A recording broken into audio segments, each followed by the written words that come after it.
Well, hello and welcome. I'm Misheard with Misheard Song Lyrics Podcast. We're in Season 7, Episode 325. The misheard lyric is, standing on your mama's corpse. Ooh. And the correct lyrics is, standing on your mama's porch. If you haven't figured it out already, we're doing our second misheard song lyric with Bryan Adams.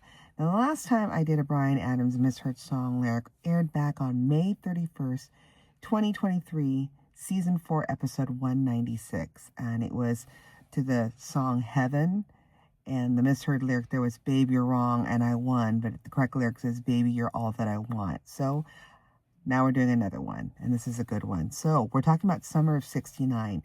It's a song recorded by Canadian singer Bryan Adams for his fourth album called Reckless. It's an up-tempo rock song. And it's about a dilemma about, should I be settling down or become a rock star? You know, the track was written by Adams and his longtime songwriter collaborator, Jim Vallance. We'll talk about Jim. The song was also released with 2 B-side tracks, Kids Wanna Rock and The Best Was Yet to Come, which had previously appeared on the albums Reckless and Cuts Like a Knife. Summer of 69 remains popular to this day, heard a lot in karaoke bars in many countries of the world, also known as a summer song, obviously. And Adams sang Summer of 69 during the 2011 Cricket World Cup opening ceremony back in Bangladesh. Did not know that. And then in 2019, I did see this. He performed a duet version of Summer of 69 with Taylor Swift during her Reputation tour in Toronto, Canada. So what's the backstory? So after a tour supporting his album Cuts Like a Knife, Bryan Adams immediately started the recording sessions for his new album called Reckless. And Summer of 69 was finished on January 25th, 1984, co-written by Jim Vallance in his basement studio. Well, who is this James or Jim Vallance? So he was born James Douglas Vallance, born on May 31st, 1952, so a Taurus like myself.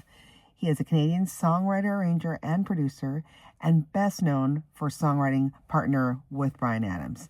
He began his professional career as the original drummer and main songwriter for Canadian rock band Prism under the pseudonym Rodney Higgs. And in addition to Adams, Jim Vallance had written songs for many famous international stars, such as, let me just list them off because there is who's who in rock: Bonnie Raitt, Aerosmith, Ted Nugent, Europe, Kiss, Scorpions, oh my gosh, Anne Murray, Joe Cocker, Ozzy Osbourne. What else we got? And Joe Cocker. Okay. His most recognized songs are What About Love by Heart. What About Love? Great song. Spaceship Superstar, Prism, where he was the drummer. He was also helpful in writing the song Run to You, Bryan Adams. Cuts Like a Knife, Bryan Adams. Heaven, Bryan Adams, also our other misheard song like we did 2 years ago. Summer of 69, the song we are doing today. Now and Forever, You and Me, Anne Murray, and Edge of a Dream, Joe Cocker. He also wrote Tears Are Not Enough for Northern Lights for Africa, an ensemble of Canadian artists singing in support of the 1985 African famine relief. Did not realize they did that as well on the Canada side.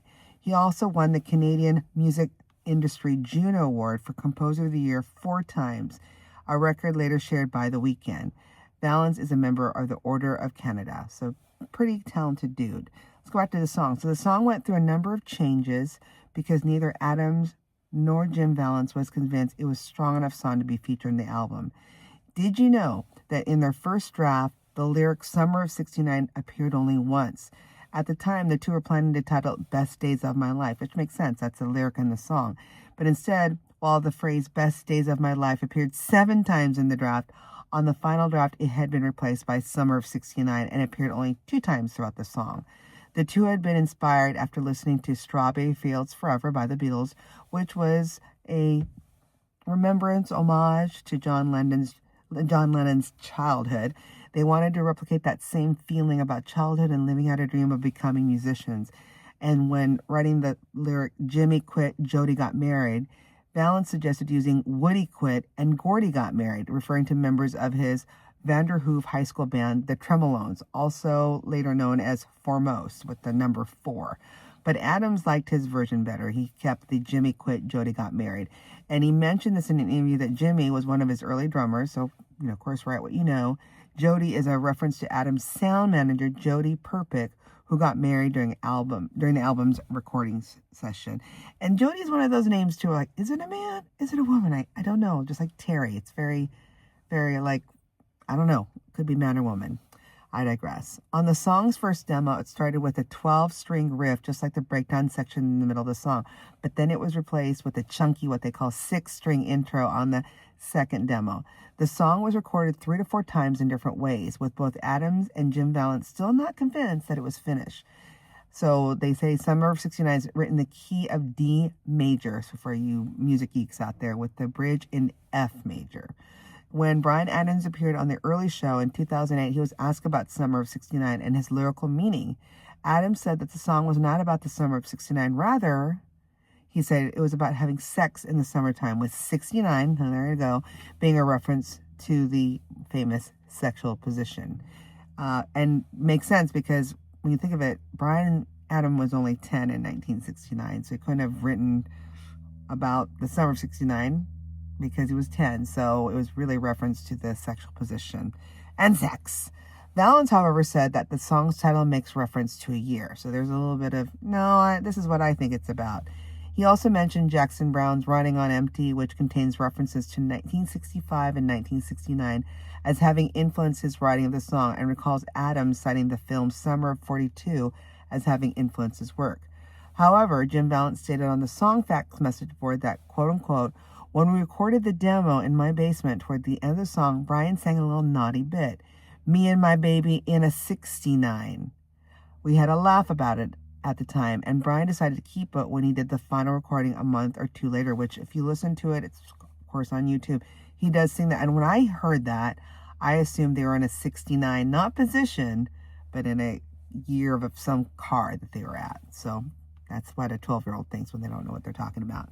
Well, how did it do? Upon the release of the album Reckless in November 1984, Summer of '69 received some airplay on album-oriented rock radio stations, but was mostly overshadowed by the tracks Run to You and It's Only Love, only managing to reach, at that time, number 40 in the Billboard Top Rock Tracks chart. Wow. After it was released as a single in June of 1985, Summer of '69 climbed to number 5 on the Billboard Hot 100 and helped push Reckless to the number 1 position on the Billboard 200 album chart in August of 1995. So a nice slow burn. Like the previous single releases from Reckless, Heaven, Summer of '69 was a commercial success worldwide. On the UK singles chart, Summer of '69 debuted at number 59 and managed to climb the chart, and 2 weeks later reached its peak position of 42 on August 24th, 1985. The single remained on the country's chart for 4 consecutive weeks, from August to September of 1985, before falling out of the top 100. It also did well and debuted in New Zealand at number 22 on September 22nd and peaked at number 7 in the 5th week on the New Zealand singles chart. Now, in his hometown Canada, the song debuted at number 95 on the Canadian RPM singles chart in June 29th, 1985, jumping to 50 in its 2nd week, and peaking at 11 on September 14th, 1985, after spending 7 weeks on the chart. Not bad, Bryan Adams. The song debuted at its peak position, number 9, on August 10th at the Norwegian singles chart and stayed there for another 4 weeks before falling off the charts. Summer of '69 charted on the Swedish singles chart for 5 consecutive weeks, having debuted at number 20 on December 13th and peaking at number 13 2 weeks later. So it starts at the bottom, but jumps up quickly in the top 2010. The single spent another 3 weeks on the chart before falling off. And then in Australia, the track peaked at number 17 on their singles chart and remained on the country's chart for 5 weeks.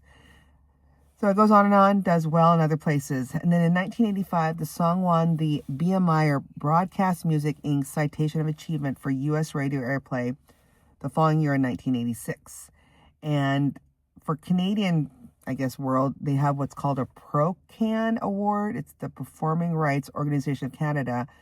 And it won their award for the radio airplay. And in 2000, it won a SOCAN Classics Award for more than 100,000 Canadian radio performances. So it's been getting a lot of airplay in the U.S. and Canada of his birthplace. And then as of 2017, Summer of '69 was at number 115, the song from 1985 or earlier, among the 150 most streamed songs of all time in Canada by Canadian artists. And as of 2017, it was the 41st highest-selling digital song of all time by a Canadian artist in Canada, and the highest-selling such song from before 2005. Between 1996 and 2017, it was the 53rd most played song by a Canadian artist on a Canadian radio stations of all format types. The only song before 1990 in the top 150 most played songs. So it's just still alive, you know? And then in May 2021, the official charts company included it in the list of huge selling summer songs in the UK. Have you seen the music video? Because I haven't seen it since it literally came out on MTV back in the 80s. It's at a whopping 139 roughly million views. It was originally uploaded in YouTube back on November 4th, 2008. So just this month, it's November, I'm taping this.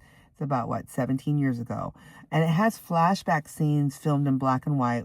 And then a funny Keystone Cop sequence, I'm going to call, tripping over some tomatoes. You got to see it. The music video was actually released back in 1985 and was directed by an Irish director by the name of Steve Barron. So I'm like, who is Steve Barron? So I dug a little deeper. In the interwebs, it says he was born on May 4th, 1956, another Taurus, and is an Irish-British filmmaker and music video director. And among other videos, this guy has a long list of winners.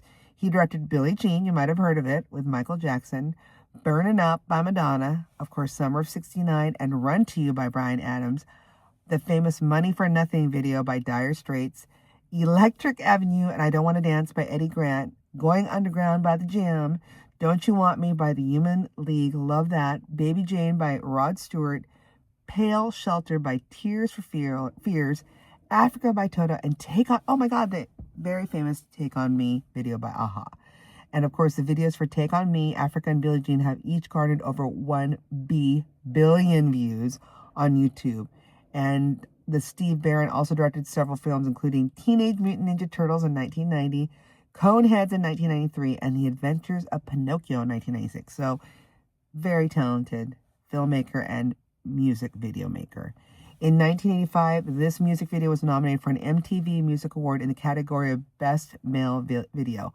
While the song did not win the award, it is one of 4 nominated songs from Adams' 4th studio album, Reckless. And the interesting thing is the video includes appearances by these 2 actors by Lisette Anthony and Garwin Sanford. And if you watch it, they're at the end where she reminisces about she sees her old boyfriend, and the boyfriend now is saying, do you know him? She's like, nobody. And he gets kind of irate. And then they stop it there. And when I did some search on the internet, they did it that way so we as the audience can decide what happened after that. Was there an altercation? Whatever. But it's so aggravating because I wanted to know whatever happened after that couple at the end of the video were about to fight. And per songfacts.com, there is some information that I also found out regarding the song. So according to Jim Vallance, many of the lyrics were inspired by other songs. So on the I Got My First Real Six String, that was actually inspired from Foreigner's Jukebox Hero when they have I Bought a Beat Up 6-string at a secondhand store. Love that. And then, of course, the misheard song lyric we have today, Standing on Your Mama's Porch, where it sounds like he's saying, standing on your mama's corpse. Yikes. You told me that you'd wait forever.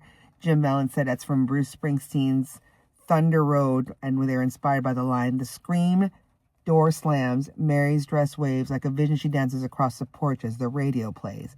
And then when you held my hand, I knew that it was now or never. It's from listening to the Beatles, I Want to Hold Your Hand. That's what inspired them. So lots of great information. It's not about him on his mama's corpse. Yikes. But it sounds like it. And just a talented singer, songwriter, Mr. Bryan Adams, and he's still relevant today. If you have any great suggestions like this misheard song lyric, just send it to any of our sites like Instagram, Facebook, or just send me an email at misheard, MISSHEARD songs @gmail.com. Till then, keep singing these songs wrong. Bye.